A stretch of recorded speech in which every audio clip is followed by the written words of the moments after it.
All right, this reaction is actually kind of creepy. Hey, what's up, everybody? Welcome back for episode 5 of my new island build. I don't know about you guys, but I'm getting pretty pumped for Halloween. I just went out and bought 3 bags of candy for this trick-or-treat night. That's probably not even going to happen. Let's be honest, this is just my excuse to go buy myself 3 bags of candy and not feel bad about it. And guess what? I don't. So, in honor of the time of year and it being spooky time and everything, I thought I would try my hand at building out a graveyard. And I want to try to make it kind of creepy too, as much as you can in such a happy game like Animal Crossing. This is definitely a different kind of build for me though. I'm not really used to building out this type of an area. So, yeah, grab your favorite candy. If your favorite candy isn't a Milky Way, we need to have a talk. You're doing it wrong.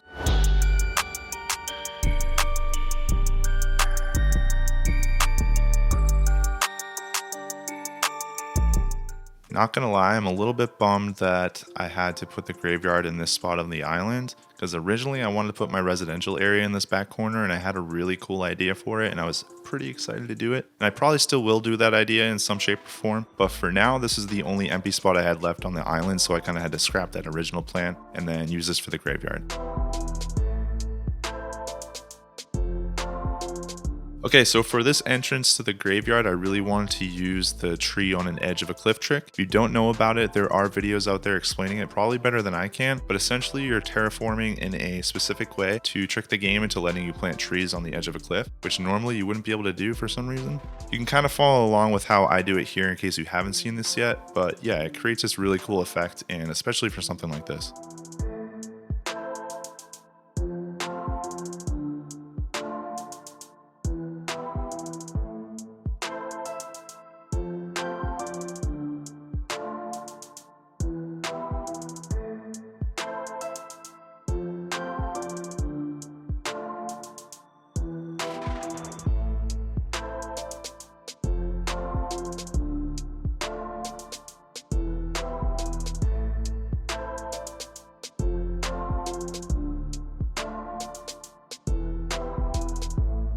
Some of the statues you get from Red can actually give off a pretty spooky vibe when you put them in the right context, I feel like. So I end up using the statues a few different times in this build to kind of create that effect. Also, I wanted to use a sort of gated look for the entrance, Originally, I was just going to use the iron and stone fencing to do that, but my wife was actually watching me during this part, and she had the idea of using the jail bars for a gate, which was a really good idea that I had never thought about before, and I never would have thought about it if it wasn't for my wife. So thank you, Britt. I added some hedges and things around it to kind of hide the fact that there are jail bars, and it ended up working out really well.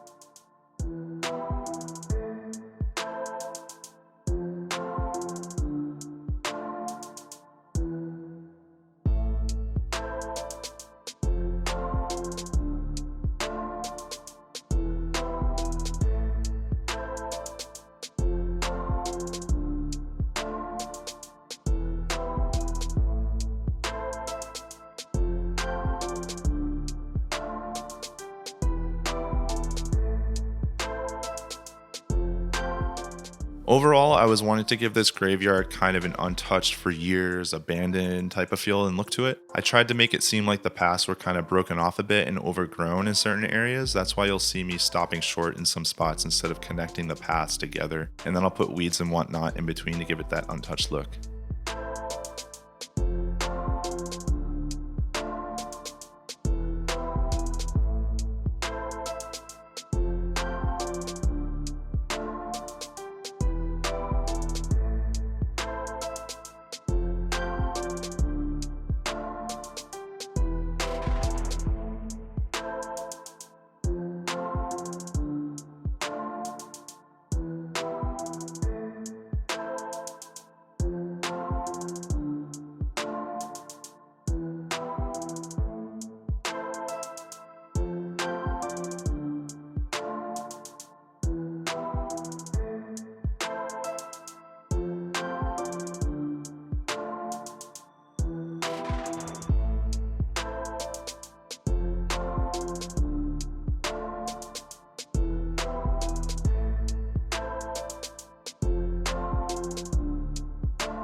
So hopefully you can kind of start to see that rundown abandoned look that I'm going for with the graveyard. And I really wanted to make sure that I made outside the gate to be more of a continuation of the graveyard rather than just a separate area. That's why I'm putting more weeds down out here and then using these Zen style stones customized to be all mossy and overgrown to kind of hit home that fact that, yeah, this is a rundown, untouched area and you're about to walk into this spooky graveyard.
All right, so where the bottom level was kind of just an improvisation type of thing, this top level was more of the inspiration behind the whole area in general. So I already knew how I wanted this level laid out and I kind of had that image in my head. So yeah, first off, I had that barn that I did in the farm area from the last video. And that kind of got me to thinking, what else can I do and what else can I build with the same premise in mind of using the simple panels and the stalls put together. So I thought it'd be cool to build a mausoleum up here, since I'm building a graveyard, it just makes sense, and have the rest of the area kind of flow from there. So that's what I did. And then, same idea as the rest of the graveyard though, just overgrown, untouched, abandoned, and overall just kind of creepy and spooky.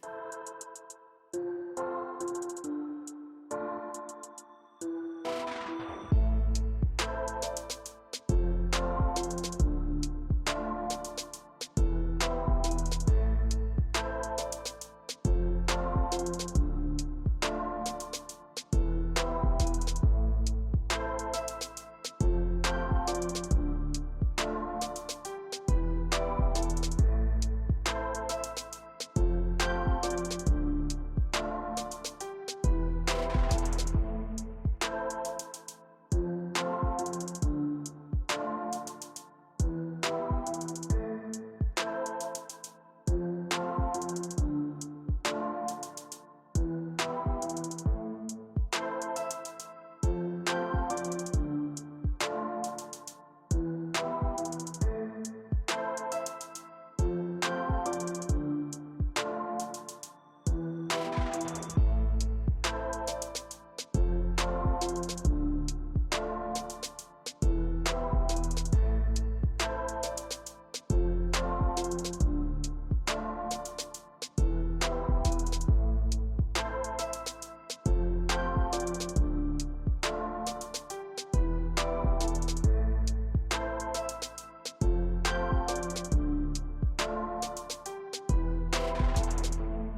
Alright guys, that is the graveyard build. Going into this, I thought this would be kind of a temporary thing for my island. You know, after Halloween next month, I figured I'd just go in, tear it down, and then build my residential area in this spot. But now that I'm looking at the finished product, I think I might actually want to keep it.